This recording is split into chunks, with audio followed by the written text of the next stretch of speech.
Oi, gente, tudo bem? Professora Regiane Marques. Vim falar com vocês hoje sobre período do Brasil Imperial. Então, como que estava a economia do Brasil nesse período do Brasil? Então, para começar, a gente precisa entender como que foi esse processo, esse período, né? Então, começou em 1822, com o processo de independência do Brasil, e foi até 1889, quando a gente teve a proclamação da República. Esse período todo, ele é chamado de período do Brasil Imperial. Por quê? Porque a gente teve aqui, então, o imperador, né? Imperadores. O primeiro reinado, ele foi dividido, foi o período que Dom Pedro I, ele teve no comando do governo do Brasil. Ele que dominava, ele que tinha as decisões, a opção de escolha. Quando começou e quando terminou esse primeiro reinado? Ele começa quando Dom João VI vai para Portugal, né? Quando ele é chamado pelos portugueses, intimado, né? Intimado os portugueses para voltar para Portugal. Ele se encerra quando o Brasil se torna independente. Então, esse primeiro momento da história, eu já tenho um vídeo dele no canal, então não vou me aprofundar nele.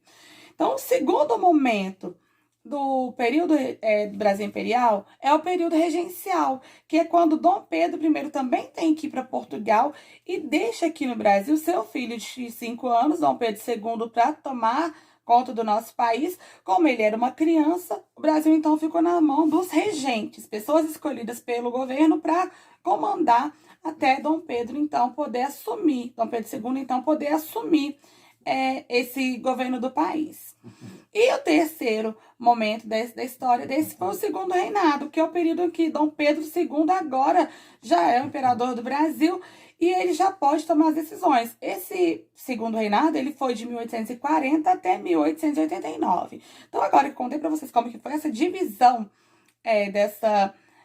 desse período do Brasil regencial, vou contar para vocês como é que estava a economia aqui. Porque no vídeo anterior, vocês viram que eu falei para vocês como que foi a economia no nosso país de 1500 até 1822, que foi o período do Brasil, ainda quando os portugueses ainda estavam dominando aqui no país, sem ser o Brasil independente, antes da independência do país. Então, na economia, o produto fundamental desse Brasil imperial foi o café. Era o produto que era mais exportado. E através do café, o Brasil começou a se modernizar. Então, a gente começou a ter as ferrovias, os barcos a vapor. A gente teve até um apelido para esse café no país, nesse período, que ele era chamado de ouro negro. Por quê? Porque ele tinha tanto valor, e até hoje ainda é um dos produtos mais valorizados do nosso país, né? Da nossa cidade, então nem se fala. Mas que ele tinha tanto valor que ele alavancou de vez a economia do nosso país e trouxe junto com ele a modernidade. Aqui, daqui a pouco, a gente vai falar também de pessoas que foram importantes nesse período. Então, em meio a essa produção cafeeira no país, no Brasil, a gente tinha vários pontos positivos, como eu já citei alguns para vocês, mas a gente tinha também os negativos, que era o quê? A escravidão. A escravidão aqui nesse período, ela era muito forte, muito constante. Por quê? Porque quem queria fazer todo esse trabalho braçal? Então, os escravos, infelizmente. Então, assim, quem gosta de história, quem tem curiosidade, eu também fiz um vídeo também sobre a escravidão no Brasil, tá aí no canal, vocês podem conferir. Então, desde o governo de Dom João VI, nosso país, ele estava já meio que comprometido a abolir a escravidão. Só que a elite do café, eles eram totalmente contra. Por quê? Porque eles precisavam da mão de obra. E se liberasse esses escravos, se desse essa carta, se desse esse poder para eles de serem agora libertos, como que eles iam ter que gastar mais dinheiro, a elite cafeeira ia ter que investir mais. Isso eles não queriam, eles queriam ter manter os seus escravos. Então, qual que foi a decisão, então? E, aos poucos, tornando esse processo de uma forma mais gradativa, se tornando menos fervoroso a utilização da mão de obra escrava.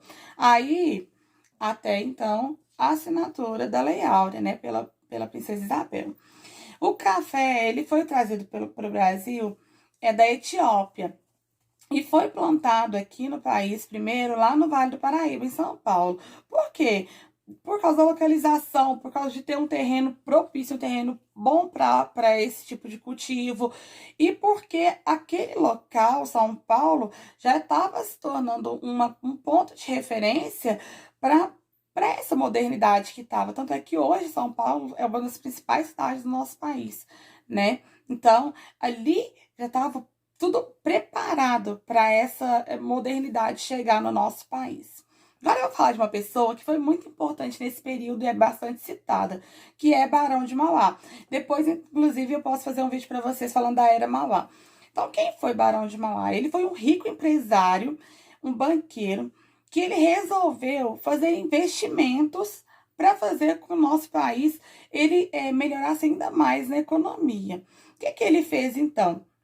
Ele criou aqui no nosso país, então, algumas fábricas, alguns tipos de comércio onde as pessoas poderiam, então, trabalhar e ajudar a melhorar ainda mais essa economia.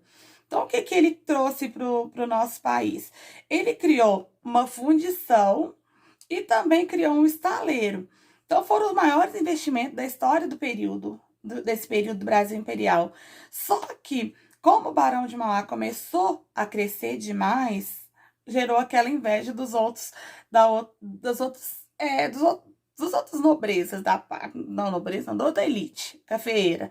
Então, o que eles fizeram? Foram lá e boicotaram as fábricas do Barão de Mauá. Então, levou as empresas dele à falência. Com o café, o Brasil ele se tornou, então, mais moderno, a economia do nosso país ela cresceu e, consequentemente, foi um precursor para ter a independência da República nossa, a proclamação da nossa República. Então, gente, algumas curiosidades que eu queria trazer para vocês desse período também foi que, nesse período, Dom Pedro II, que agora a gente está falando já do segundo reinado, ele foi um dos maiores investidores, né, da educação aqui no nosso país. Ele fez isso, ele fazia isso às vezes até tirando dinheiro do próprio bolso dele. Por quê? Ele queria que as pessoas que fossem daqui para fora estudar, eles viessem para cá e trouxessem todo o conhecimento adquirido lá fora para fazer com que o nosso país se modernizasse, crescesse ainda mais. Outra coisa que aconteceu durante esse período. Nesse período, o Brasil foi o quarto maior império do mundo. Então, pensa, para vocês verem a importância que o café teve, a importância de Dom Pedro II, a importância desse período do Brasil na nossa história. E, por fim, as estradas de ferro, elas cresceram tanto que o Brasil chegou a ser o segundo país a ter mais estradas de ferro no mundo. E também, uma coisa que eu acho bem que assim, durante meus estudos, achei muito interessante, ficou gravado para mim, foi que nesse período também, o Brasil foi o segundo país no mundo a ter o ensino para deficiente auditivo. Então, assim, foram tudo coisas que aconteceram durante esse período, movidos pelo café. Então, é isso. Espero que vocês tenham gostado. Espero que vocês tenham entendido. E daqui a pouco eu volto com mais vídeos, tá bom? Beijo, tchau, tchau.